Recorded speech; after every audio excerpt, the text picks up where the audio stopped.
গরিব থেকে ধনী হওয়ার ৩টি গোপন ধাপ, একটি বড় বাস্তবধর্মী গল্প। ছেলেটার নাম ছিল রাশেদ।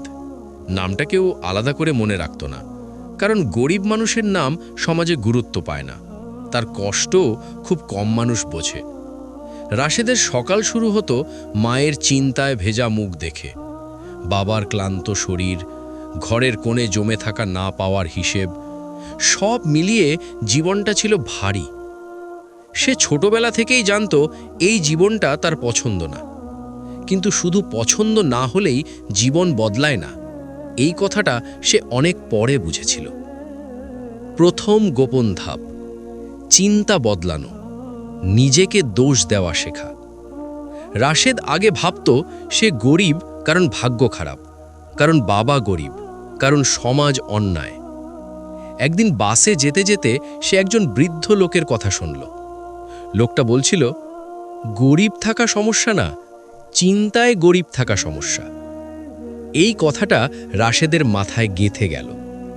সে বুঝতে পারল, সে যতদিন অন্যকে দোষ দেবে ততদিন নিজে বদলাবে না। সেদিন থেকে সে নালিশ বন্ধ করল, নিজেকে প্রশ্ন করতে শুরু করল, আমি আজ কি শিখলাম? এই প্রশ্নটাই তার জীবনের মোড় ঘুরিয়ে দিল। সে বুঝল, ধনী হওয়ার প্রথম ধাপ পকেট দিয়ে না, মাথা দিয়ে শুরু হয়। দ্বিতীয় গোপন ধাপ, আয় বাড়ানোর চিন্তা। চাকরি না, দক্ষতা। রাশেদ কাজ করত, কিন্তু টাকায় কখনো টান ছাড়ত না। একদিন সে বুঝল, একটা আয়ে জীবন চলে কিন্তু বদলায় না। সে রাতে ঘুম কমালো, মোবাইল স্ক্রোল কমালো, ইন্টারনেট ব্যবহার করল শেখার জন্য। লোকেরা যেখানে বিনোদন খুঁজত, রাশেদ সেখানে সুযোগ খুঁজত। সে শিখল এমন স্কিল যা মানুষের সমস্যার সমাধান করে। আর সে বুঝল, যে যত বড় সমস্যার সমাধান করে সে তত বেশি আয় করে। ধীরে ধীরে তার আয় এক জায়গায় আটকে থাকল না, ছোট হলেও নতুন পথ খুলতে লাগল। তৃতীয় গোপন ধাপ, ধৈর্য, হাল না ছাড়া, ফলের লোভ না করা। এই ধাপটাই সবচেয়ে কষ্টের। অনেক দিন কিছুই হয়নি, মানুষ বলেছে এগুলো করে কিছু হবে না। রাশেদেরও ভেঙে পড়তে ইচ্ছে করেছে, কিন্তু সে জানত যদি সে আজ থামে, আগামীকালও গরিবই থাকবে। সে নিজের সাথে চুক্তি করেছিল, ফল আসুক বা না আসুক, আমি 1 বছর থামব না। এই 1 বছরই তার জীবন বদলে দিল। কারণ ধনী হওয়া কোনো দৌড় না, এটা একটা দীর্ঘ যাত্রা। শেষ কথা, রাশেদ আজ বড় ধনী না, কিন্তু সে আর গরিবও না। সবচেয়ে বড় কথা, সে জানে সে কোন পথে হাঁটছে। গরিব থেকে ধনী হওয়া 3টে গোপন ধাপেই লুকানো: চিন্তা বদলানো, আয় বাড়ানোর দক্ষতা, ধৈর্য ধরে না থামা। যে এই 3টে ধরে রাখতে পারে, তাকে সময় থামাতে পারে না। রাশেদের জীবনে পরিবর্তন এলেও সবকিছু একদিনে বদলে যায়নি। অনেক রাত ছিল যখন সে হিসাব কষে দেখত, এই মাসে ঠিক চলবে তো।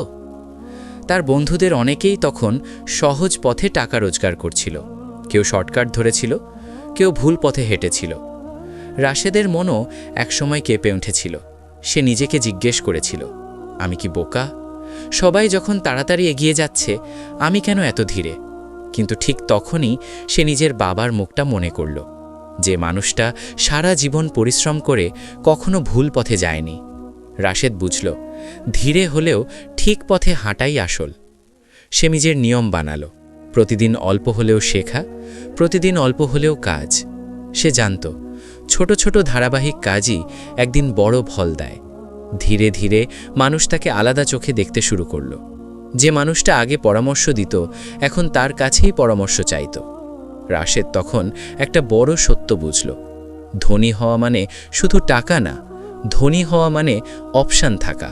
কোন কাজ নেবে, কোনটা ছাড়বে, এই স্বাধীনতাই আসল সম্পদ। একদিন সে মায়ের হাতে কিছু টাকা তুলে দিল। খুব বেশি না, কিন্তু ঘরের জন্য যথেষ্ট। মায়ের চোখে পানি চলে এসেছিল। রাশেদ সেদিন বুঝেছিল, এই অনুভূতির জন্যই এতদিনের কষ্ট সার্থক। সে তখন আর কাউকে প্রমাণ করতে চায়নি, সে শুধু নিজের ভবিষ্যতের জন্য কাজ করছিল। কারণ সে জানত যে মানুষ নিজেকে বদলাতে পারে সে পরিস্থিতিকেও বদলাতে পারে। আজ রাশেদ অনেক দূরে গিয়েছে, কিন্তু সে এখনও নিজেকে বলে এটা শুরু, শেষ না। কারণ গরিব থেকে ধনী হওয়ার পথ একটা গন্তব্য না, একটা মানসিকতা। একদম শেষ সত্য, যে মানুষ চিন্তা বদলাতে পারে, আয়ের পথ বাড়াতে পারে আর ধৈর্য ধরে থামে না, তার গরিব থাকা বেশি দিন থাকে না। গল্পটা এখানেই থামালাম, কিন্তু বাস্তবে এই গল্প প্রতিদিন কোথাও না কোথাও শুরু হচ্ছে, হয়তো তোমার ভেতরেই। রাশেদ যখন একটু দাঁড়াতে শুরু করলো, তখন জীবনের আরেকটা পরীক্ষা এলো। এবার পরীক্ষা ছিল টাকার না, পরীক্ষা ছিল মানসিকতার। হঠাৎ করে কিছু টাকা আসতে শুরু করলে অনেক মানুষের জীবন নষ্ট হয়ে যায়। অহংকার আসে, অযথা খরচ আসে, ভুল মানুষ আসে। রাশেদও সেই জায়গায় দাঁড়িয়েছিল। সে চাইলে আজ একটু আরাম করতে পারত, চাইলে দেখাতে পারত, দেখো আমিও পেরেছি।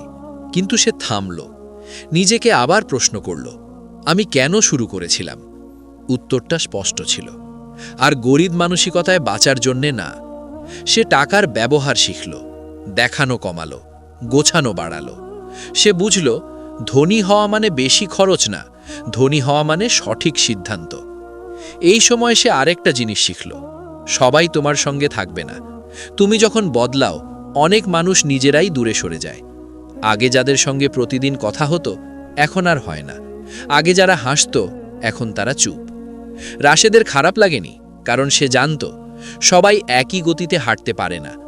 একদিন গভীর রাতে সে ছাদের উপর দাঁড়িয়েছিল, চারপাশে নীরবতা। হঠাৎ তার মনে হলো, এই নীরবতাই তো তার আসল বন্ধু।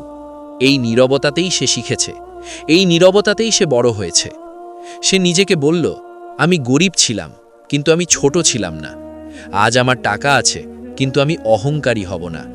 এই কথাটাই তাকে আলাদা করল। আজ রাশেদ জানে, গরিব থেকে ধনী হওয়ার 3টে ধাপ, আসলে 3টে চরিত্র বদল। অভিযোগ থেকে দায়িত্ব, নির্ভরতা থেকে দক্ষতা, তাড়াহুড়ো থেকে ধৈর্য। এই 3টে বদল যে মানুষ ধরে রাখতে পারে, তার জীবন আর আগের মতো থাকে না। গল্পটা এখন এখানেই থামুক, কারণ এখান থেকে এটা আর গল্প না, এটা একটা পথ। আর যদি তুমি এই পথের কোথাও নিজেকে খুঁজে পাও, তাহলে জেনে রেখো, তোমার গল্পটাও এখনো শেষ হয়নি। শুধু থামিস না।